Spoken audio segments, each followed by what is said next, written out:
हाँ जी, अगर आपको ऐसा लगता है कि कॉन्टिन्यूसली और रेगुलरली जॉब्स के लिए अप्लाई करते रहना अच्छी बात है, तो ये बिल्कुल अच्छी बात नहीं है। मतलब मैं आपको 2-3 आपको रीज़न्स बताऊंगा। अगर आपको ये इनसिक्योरिटी है कि आपकी जॉब चली जाएगी, तो इसका मतलब ये है कि आपको अपनी स्किल्स पे कॉन्फिडेंस नहीं है। तो पहली चीज़ तो आपको ये करनी है कि आपको अपनी स्किल्स पे कॉन्फिडेंस बढ़ाना है। जो भी आप काम कर रहे हो अपनी कंपनी में, वो आप अच्छे से करो।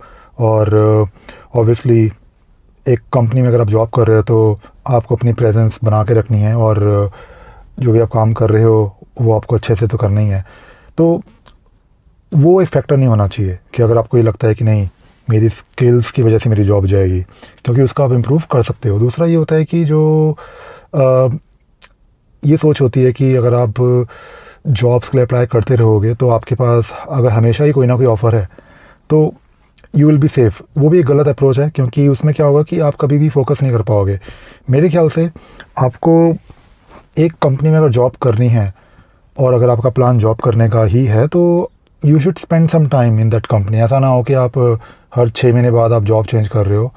आपको एक कंपनी में ऑब्वियसली कुछ टाइम तक तो रुक के काम करना ही है। अगर वो कंपनी ठीक है, अगर आपको लगता है कि वहाँ पे आप कुछ सीख रहे हो, आपकी सैलरी भी ठीक ठाक है, तो spend some time in that company. और अगर आपको ग्रोथ अपॉर्चुनिटीज़ मिल रही हैं तो वो भी एक बहुत अच्छी बात है। आप वहाँ पे रुको, काम करो। एंड चाहे आप किसी भी कंपनी में जॉब कर रहे हो, आप हमेशा अपने काम के अलावा, चाहे अपनी कंपनी में या फिर outside work, you should try to develop something extra skill wise, ताकि आपके पास एक एक्स्ट्रा एक कॉम्प्लीमेंट्री स्किल होनी चाहिए। मैंने भी ऐसे ही किया था।